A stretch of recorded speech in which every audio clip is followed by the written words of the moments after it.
या मालिकेच्या आजच्या भागात आपण पाहणार आहोत की आता इथे मधूला सिंधू विचारत असते की मधुताई तुम्हाला बरं तर वाटत आहे ना. त्याच वेळेला आता इथे सिंधू ही तिच्या डोक्यावरून हात फिरवते तेव्हा मधू म्हणते की हो आता मला बरं वाटतंय. मग आता इथे सिंधू म्हणत असते की मधुताई तुम्ही मला जगातला खूप मोठा आनंद दिलेला आहे. तुम्ही मला आई होण्यासारखा इतका मोठा आनंद झालेला आहे. आणि मागच्या वर्षांमध्ये जे काही झालं ते त्रासदायक होतं, पण त्या सगळ्यामध्ये या सगळ्याची काहीही कसर भरता येते. आणि कसं आहे की तुम्ही माझ्यासाठी इतकी मोठी गोष्ट केली की त्या मागच्या गोष्टी सगळ्या विसरून मला आता नव्याने आपलं आयुष्य सुरू करावं असं वाटतंय. त्याच वेळेला आता इथे मधू ही सिंधूकडे बघत असते आणि मधू एकदम शांत असते. आणि त्याच वेळेला आता इथे सिंधू म्हणत असते की मधुताई तुम्ही जे काही केलं आहे ना ते खरंच आमच्यासाठी खूप मोठं आहे. तुमच्यामुळे मला आई होण्याचं भाग्य मिळालं आहे. आणि तितक्यातच आता राघव धावत येतो. राघव म्हणतो की सिंधू काय झालं नाही म्हणजे तुझा फोन डिस्कनेक्ट झाला त्याच्यानंतर आपल्याला काही फोनवर बोलताच आलं नाही. काय झालं मला जरा सांगशील का. आणि मधू इथे येतं बाळ कुठे असा सगळा प्रश्न तो विचारत असतो. त्याच वेळेला आता इथे सिंधू म्हणते की राघव सर शांत व्हा शांत व्हा तुम्ही आता जास्त स्ट्रेस घेऊ नका. मी तुम्हाला सांगते की काय झालं ते. आपण दोघं आईबाबा झालेलो आहोत. आता हे ऐकल्यानंतर राघव खुश होतो. राघवला आता सिंधू हातामध्ये बाळ देते आणि म्हणते की हे बघा आपलं बाळ तुमचं बाळ. आणि त्यानंतर आता इथे राघव हा बाळाला घेतो. तो पहिल्यांदा बाळाला कसं घ्यायचं हे सिंधूकडून शिकून घेतो. आणि त्यानंतर म्हणते की राघव हे बघा आपलं बाळ आहे ते. आपण दोघं आईबाबा झालेलो आहोत असं म्हटल्यावरती आता इथे राघव खूपच खुश होतो. राघव म्हणतो की काय सिंधू तू आई झालीस आणि मी बाबा झालो आहे असं म्हटल्यावरती आता इथे दोघंही खूप आनंदामध्ये असतात.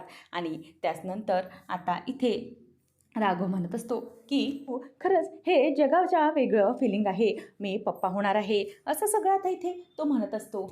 आता राघवला हा आनंद इतका मोठा असतो की त्याला काहीही कळत नसतं. आता इथे राघव हा सिंधूला जवळ घेतो आणि त्यानंतर त्याला पहिल्यांदाच बाप होण्याचं फिलिंग आलेलं असतं. त्याचबरोबर ते बाळही त्यांच्याबरोबर असतं. आता इथे अशा प्रकारे तिघंही एकमेकांच्या जवळ असतात. आणि आता इथे राघव म्हणत असतो की सिंधू मला एक गोष्ट सांग तू हॉस्पिटलपर्यंत पोचलीच नाहीस मग हे सगळं कसं झालं आणि तू कसं मॅनेज केलंस. त्याच वेळेला आता इथे सिंधू सांगायला लागते की राघव सर सगळं कसं घडलं ते सांगते. मला हॉस्पिटलमध्ये जाता आलं नाही मी तुमच्याबरोबर निघाले पण काय करणार त्यावेळेला तुम्ही मला सांगितलं तसं कारमध्येही बसले होते. पण त्यानंतर माझी गाडी बंद पडली आणि मधुताईंना जोरात त्रास व्हायला सुरुवात झाली. मी बाहेर येऊन बऱ्याचशा गाड्या थांबवण्याचा देखील प्रयत्न केला मात्र कुठलीही गाडी थांबायला तयार नव्हती. आणि मग त्यावेळेला मला काही सुचत नव्हतं. मला मधुताईंची डिलिव्हरी तिथेच करावी लागणार होती हे मला समजून गेलं होतं. मग मी तशाच बाजूने प्रयत्न सुरू केले होते. तिकडच्या काही बायका होत्या त्या माझ्या मदतीला धावून आल्या आणि त्यांनी मदत केल्याने मी मधुताईंना तिथेच म्हणजेच नवा जन्म देऊ शकले आणि आपल्या बाळाची डिलिव्हरी करू शकले. आता इथे अशा प्रकारे बाळाकडे पाहिल्यावरती राघव म्हणायला लागतो की बापरे सिंधू हे खरंच खूप मोठी गोष्ट केली असती आणि हे झालं नसतं तर आपल्या बाळाचं काय झालं असतं काय माहिती. आता इथे राघव आणि सिंधू एकमेकांच्या जवळ असतात आणि हे सगळं तिथून मधू बघत असते. आणि हे सगळं पाहिल्यानंतर मधूला पुन्हा वाईट वाटत असतं. मग आता राघव आणि सिंधू बाळाला देवाऱ्याकडे घेऊन येतात आणि देवघराकडे आणल्यानंतर सिंधू म्हणत असते की बाप्पा खरं तर हे तुझ्याच कृपेमुळे झालेलं आहे. तुझ्या कृपेमुळे मी माझ्या बाळाची सुखरूप डिलिव्हरी करू शकली नाहीतर हे काही शक्य नव्हतं. आणि दुसरी गोष्ट म्हणजे तू आमच्या पाठीशी खंबीरपणे उभा राहिलास त्यावेळेला काय करावं काय नाही याची सुबुद्धी तू मला दिलीस आणि त्यानंतर त्या बायकांना देखील तू मदतीला पाठवलंस असं आता इथे राघव म्हणत असतो. मग आता राघव हा बाळाकडे हसत बघत असतो आणि त्याला बाळ झाल्याचा भरपूर आनंद झालेला असतो. तितक्यातच आता सगळे रत्नपारखी कुटुंब हे धावत धावत येतात. राघव सिंधूच्या नावाने हाका मारत मारत येतात. आणि आता इथे राघव आणि सिंधू कुठे आहेत बघत असतात. त्यावेळेला देवघरातून आवाज येतो तेव्हा सगळे त्या दिशेने वळतात.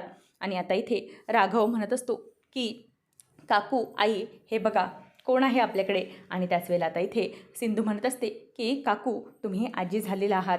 आणि हे ऐकल्यावरती आता सगळेजण खुश होतात आणि ते बाळ आता सगळ्यांकडे डोळे वटारून वटारून बघत असतं. आणि मग आता रुक्मिणी बाळाला घेते. पहिल्यांदाच बाळाला हातात घेतल्यावरती तिला खूप जास्त आनंद झालेला असतो. आणि बाळाला हातात घेतल्यानंतर तिचा आनंद अगदी गगनात मावेनासा झालेला असतो. ती म्हणते किंवा खरंच खूप गोंडस बाळ आहे कसं बघताय ना आपल्याकडे. आणि रिषभ म्हणत असतो की हे बाळ आहे ना राघवदादासारखं वाटतंय. तेव्हा रेश्मा म्हणते की काय पण काय रिषभ हे बघ ना सिंधूसारखं गोड दिसतंय. मग आता राजश्री म्हणत असते की अरे बाळाचा चेहरा ना दिवसेंदिवस असाच बदलत जाणार आहे आणि कधी तो सिंधूसारखा दिसेल कधी तर राघवसारखा दिसेल. आणि आता इथे सिंधू हसत असते. मग राजश्री म्हणते किंवा खरंच खूप गोंडस बाळ आहे खरंच खूप आनंदाचा दिवस आहे असं आपल्या सगळ्या रत्नपारखींसाठी. आणि आता रुक्मिणीच्या पण डोळ्यातनं पाणी येत असतं. रुक्मिणी म्हणत असते की राघव आणि सिंधू, तुम्ही आम्हाला आज जगातला सगळ्यात मोठा आनंद दिला आहे. आम्ही आज सगळेजण आजी आजोबा झालेलो आहोत. आणि आता हे ऐकल्यानंतर रुक्मिणीच्या डोळ्यात देखील पाणी येतं. रुक्मिणी म्हणते की मला तर वाटतं हे बाळ आज रायाच्या किंवा यांच्या रूपाने आलेलं आहे. मला यांची खूप आठवण येते आणि आपल्या रायाची पण आठवण येते. त्याच वेळेला आता त्याच्या डोळ्यात पाणी आल्यानंतर राजश्री म्हणायला लागते की बहिणी, डोळ्यात पाणी आणू नका.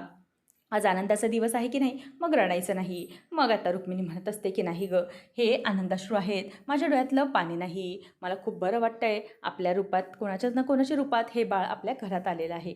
मग आता इथे रुक्मिणी म्हणते की वरच सिंधू, खूप छान. आणि हो, बाळाला कधीही कोणाची दृष्ट लागणार नाही. मग आता इथे रुक्मिणी म्हणते की नाही, खरं तर मलाच भीती वाटते की बाळाला दृष्ट लागेल की काय.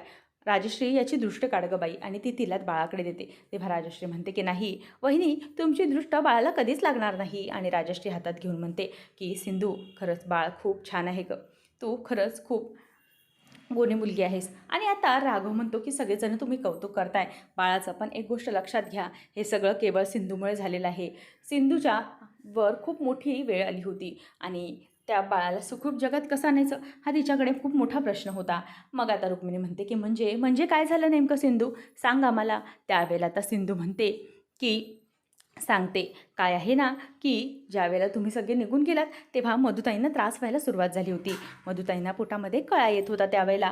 म्हणूनच मग मी कसलाही विचार न करता राघव सरांच्या मदतीने गाडी काढली. पण गाडी पुढे थोड्या वेळानंतर बंद पडली. मग तिथे काही दुसरा सोर्स नव्हता. मग मला काही तिकडच्या लोकल बायकांच्या मदतीने मधुताईंची डिलिव्हरी करायला लागली. आता हे ऐकल्यावरती सगळ्याजणांच्या अंगावर काटा येतो. सिंधूने इतक्या कठीण परिस्थितीमध्ये मधू आणि बाळा दोघांनाही सुखरूप ठेवले हे राघव सगळ्यांना सांगतो. आणि हे ऐकल्यावरती सगळ्यांना आता सिंधूचा अभिमान वाटू लागतो. काकू आता सिंधूजवळ येते आणि म्हणते की खरंच सिंधू, तू जे काही केलेस ना ते अगदी खूप सुंदर आहे. तुझ्यासारखं असं कोणीही करू शकणार नाही. तू एकदम उत्तम आई आहेस. तू तुझ्या बाळाला व्यवस्थित जन्म देऊ शकलीस आणि सगळं व्यवस्थित करू शकलीस. खरंच खूप खूप आभार तुझे. आणि आम्ही सगळे तुझ्यासाठी खूप खूप प्रार्थना करू. तू अशीच खूप यशस्वी होशील आणि तू एकदम उत्तम डॉक्टरही आहेस आणि एक उत्कृष्ट आई देखील आहेस. आज हे तू सिद्ध करून दाखवलं आहेस, असं रुक्मिणी म्हणते. आणि म्हणते की आजपर्यंत मी तुला खूप त्रास दिला, तू खूप काही बोलले गं तुला, त्याच्याबद्दल मी तुला माफी मागते मनापासून. आणि त्यानंतर तुझे आभार देखील मानते की तू आमच्या रत्नापारखींना इतकं छान गोंडस बाळ दिलंस. त्याच वेळेला आता सिंधू म्हणते की हो काकू, मी तुमच्या मनासारखं केलं. बघितलं ना, तुम्हाला पहिले तुमचा नातूच हवा होता, तुम्हाला नातूच मिळाला. असं म्हणून आता इथे सिंधू खुश असते आणि सगळेजण अशा प्रकारे खुश असतात. राजश्री पण म्हणत असते की खरंच राघव आणि सिंधू, तुम्हाला खूप खूप धन्यवाद. तुम्ही या बाळाला या जगामध्ये आणलं आणि आम्हाला आनंद द्विगुणित केला आहे. आमचं आयुष्य आता आणखी आनंदाने भरू लागणार आहे, असं सगळे म्हणत असतात. त्याच वेळेला आता इथे सिंधू म्हणत असते की मधू आहेत, आतमध्ये आहेत. त्याच वेळेला रुक्मिणी म्हणते की हो, माझी राणी कशी आहे, बरी आहे ना. त्याच वेळेला आता सिंधू म्हणते की हो, ती बरी आहे. आणि त्यानंतर आता राजश्री आणि सिंधू राणीकडे येतात. आणि आता राणीला राजश्री म्हणत असते की बाळा, खरंच खूप थँक्यू, तुला बरं वाटतं आहे ना. त्यावेळेला मधू आता फक्त डोळ्याने होकार देत असते. राजश्री म्हणते की राणी, मी तुला आजपर्यंत काही बोलले असेल, मी तुला काही वेळेला खूप वाईट बोलले, पण प्लीज त्याचं तू वाईट वाटून घेऊ नकोस किंवा कसलंही गोष्ट मनामध्ये ठेवू नकोस. तुला माहीत आहे ना की तू आज आमच्यासाठी खूप काही केलंस. तू सगळ्या गोष्टी बाजूला ठेवून राघव आणि सिंधूला आई होण्याचा मान दिलेला आहेस आणि राघवला बाबा होण्याचा. त्याच्यामुळे तुझे आमच्या कुटुंबावर खूप जास्त उपकार आहेत बाळा. आणि तूही आमचं एक कुटुंबच आहेस. त्याच्यामुळे तुला काय हवं नको ते मला तू निर्धास्तपणे सांग. तू ओली बाळंतीण आहेस, त्याच्यामुळे तू पूर्णपणे आराम घे आणि तुला खायला हवं आहे ते मला सांग, असं आता इथे राजश्री तिला म्हणत असते. आणि त्याच वेळेला राघवला आणि सिंधूला ती म्हणते की हे घ्या, बाळाला तुम्ही झोपवा आणि मधू तुला काही लागलं तर मला सांग, असं ती सांगत असते.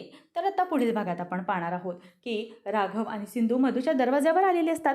मात्र मधू दरवाजा उघडत नसते. आता सिंधू म्हणते की राघव, दरवाजा उघडत नाही आहेत मधुताई. ती जोरजोरात आवाज देत असते. मात्र सगळेजण जमा झालेले असतात.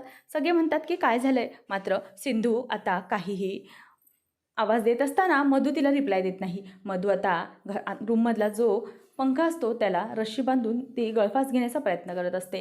त्याच वेळेला आता इथे राघव दरवाजा तोडतो आणि आतमध्ये गेल्यावरती सगळ्या जणांना ते दृश्य पाहून जबरदस्त मोठा धक्का बसतो. असेच अपडेट पाहत राहण्यासाठी चॅनलला नक्की सबस्क्राईब करा.